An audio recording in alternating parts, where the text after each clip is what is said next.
Yo, what is going on guys? Today we've got a different type of video on the channel. As you guys know, in the past 2 years of Call of Duty, whether it be this one in 2016, Infinite Warfare's release, which is the most recent COD, or in 2015, which is Black Ops 3, we've had a secret camo to do with the galaxy and the universe and outer space, which we have all come to know as the highest achieving tier of camo in any Call of Duty for getting every single gun or weapon in the game gold, including launchers and the melee weapons, whether it's just the combat knife or you've got more out of supply drops in Black Ops 3 and you want to get them either Dark Matter, which is the Black Ops 3 version of this universe galaxy, or actual space camo. And in Infinite Warfare, if you guys don't know, it's pretty more obvious though, it is called Black Sky Camo. And as you guys can tell by the title and the thumbnail of the video, we're going to be comparing these two camos, not just in terms of their aesthetics generally, where we look at it and think this looks better than this design. It's going to be going over everything, how impactful that camo is on the game, which game needs that impact the most,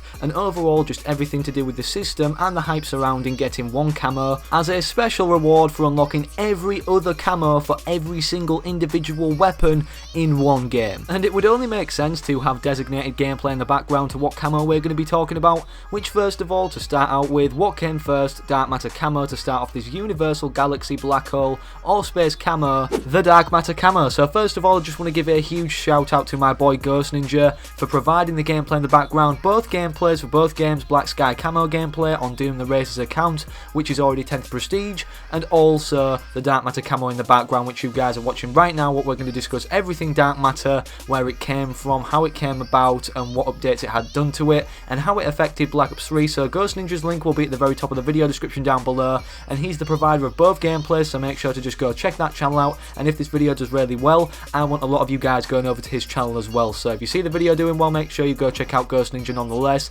However, if it does really well, I hope he gets a big boost from it. So without any further ado, the first thing to do with Dark Matter camo in Black Ops 3 is we didn't know it was actually in the game. It was rumoured in files and stuff, and with coders or data miners and stuff like that on Reddit. However, we didn't really know there was going to be a camo that was higher than Diamond, because in Black Ops 2 we'd only previously seen Diamond, which was for certain gun categories, like getting all the assault rifles gold. That was a challenge for some people, I guess. And it was a camo that we couldn't actually see to obtain, it just kind of appeared like the Dark Matter camo did. However, when we only got all the guns gold in one specific category, the Diamond camo appeared for all those guns that we got all the gold guns in that category for. So if you got all the gold guns in one category, all of them, you just got a free Diamond camo for, just like Dark Matter I guess, but only for one gun category. And we didn't think this would ever be a thing in a Call of Duty, because I don't picture anyone really going for Diamond launchers or just Diamond everything overall, apart from them people who really want to get all the XP in the game. But by the time you've reached max prestige anyway, for a lot of people, you've already got all the guns that you're going to use gold, and a lot of people will just think, well, I'm good at the game, I don't want to use launchers and lower my KD, which is why predominantly, first of all, besides the fact that it was really well integrated in every aspect in our community, whether it's hype, whether it's actual success on YouTube, whether it's something we haven't seen before, and an innovation for the Call of Duty franchise. Like I said, we hadn't seen this before, a camo for getting all guns to the max camo rank, which is definitely a really challenging thing for an average player if you think about it, especially with a negative KD. And Dark Matter camo didn't just stop there, the hype didn't just stop there, because a lot of people thought, well, this doesn't even look that great. I mean, look at the picture on last gen right here, which looks really awful, AK-44 on Shadows of Evil last gen, and yes, it is last gen. Then it was actually like this first of all on the PS4 and the Xbox One, before it got buffed on November 19th 2015 into what we see it as today. I think it's had small tweaks and nerfs or bugs or kind of hot fixes here and there, but this is ultimately what it looks like right now, which is a very vibrant, glowing and almost pulsating purple kind of stormish camo. And in complete all honesty, I don't believe it needed that buff that early on into the game, but Treyarch are very kind of focused on what's going on in the community and what people are demanding, just like Raven Software with Modern Warfare Remastered. So they zoned in on that and they buffed that camo, and it didn't really need it as much as I believe Infinite Warfare does with the Black Sky camo right now. As we know, it's not been buffed, but also the hype was just really active around this Dark Matter camo. Like I said before, we've never seen it before, a camo this hard to get in the Call of Duty Duty franchise. And if you search Dark Matter camo, channels that are big like Alien, T-Mac get millions of views even just talking about a camo that's higher ranked in terms of a tier than the Diamond camo. And at some of the points when the videos were made on YouTube, we didn't even know what the camo looked like, let alone if there even was one. It was just titles that got your attention, like higher or better than Diamond camo, which made people really want this camo, besides the fact that they knew or didn't know that it would be very good and very popular just to have in the game overall and be looked upon in a lobby, I guess, for having this camo as a good player or a loyal player or a consistent player. So all those factors mentioned, we'll switch over to comparing it to Infinite Warfare's Black Sky camo now. Again, the gameplay in the background provided by my boy Ghost Ninja. His link, like I said before, will be at the very top of the video description down below. And if you enjoy these types of videos, the camo comparisons or the COD camo standoffs, make sure you slap a like in the video down below, as I've not previously mentioned this video, and also subscribe to the channel if you're new, as I know then you are enjoying the content that I'm producing for you guys.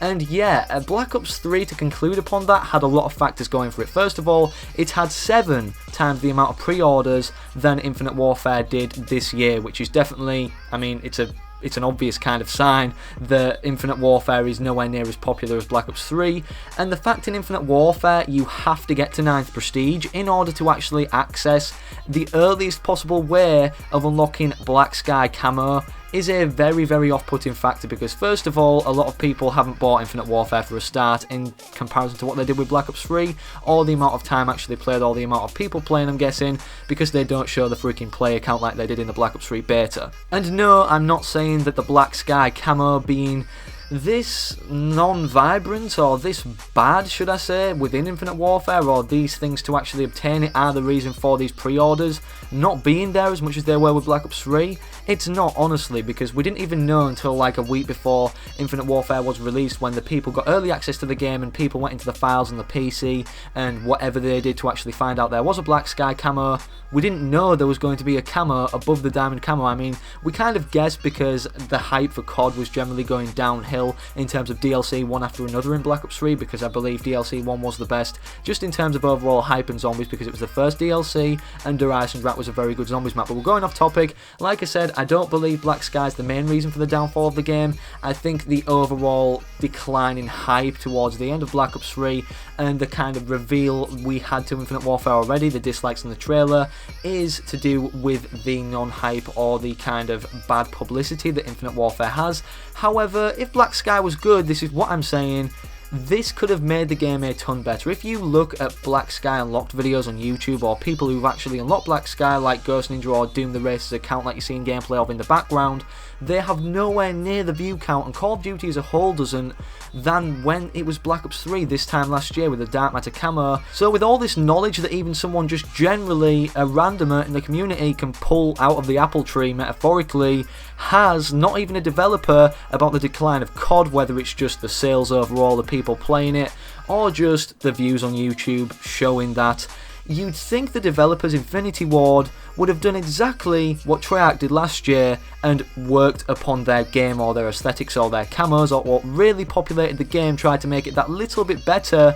straight away, just like Treyarch did. Like I said before, Treyarch didn't need to act upon buffing the Dark Matter camo straight away, because people really thought this was a big step for Call of Duty, having a camo for unlocking all other camos for every other weapon within the game, which is absolutely insane, to be honest, for a step in Call of Duty, because we've never seen something so hard to obtain as that. And for that reason, them updating it on November 19th, why can't Infinity Ward do that? Because in all honesty, Infinity Ward needs that publicity boost that they're focusing on their game, updating it, and with all the bad publicity already, with the leaderboards not already being in the game, which is absolutely just, it's laughable at this point. They really need it. Even Raven Software's beating them at their own freaking game, literally, because Infinity Ward made the original COD 4 and they've already remastered it and made a camo just like Dark Matter and Black Sky called Exclusion Zone. If you guys haven't seen gameplay of that, it's on my channel.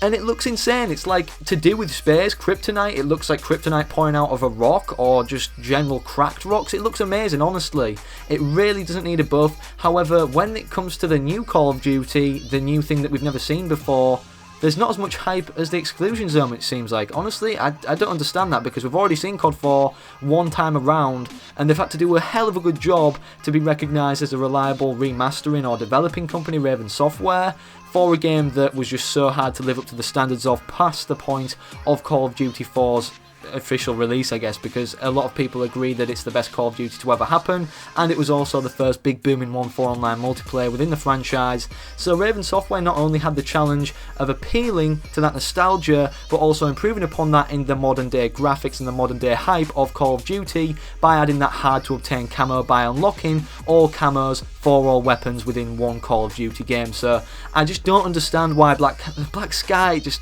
look at it, it doesn't look good. It looks honestly like the pre-buffed Dark Matter camo on last gen, and I don't even have a photo of that. I don't think anybody has gameplays or photos of that, because it's just, I mean, why would you want to look at that for one? And why would you want to take a picture of that? Or why would people generally upload that? Because it's just not nice to look at. So anyways, overall I conclude that Dark Matter looks 10 times better than Black Sky, if not more, and I think it's definitely a kind of letdown in terms of the hype for a camo like this in Infinite Warfare. However, Exclusion Zone, I mean, it can kind of compensate for it in a way, however, not entirely, because I don't think COD will ever have the publicity that it did again, like it did in Black Ops 3 in terms of Dark Matter on YouTube. So thank you all for watching again, guys. I love all your faces. Slap a like in the video down below if you enjoy these types of videos on the channel, and if you're new around here, subscribe, and I'll see you guys in the video tomorrow. Thank you all for watching again, and peace out.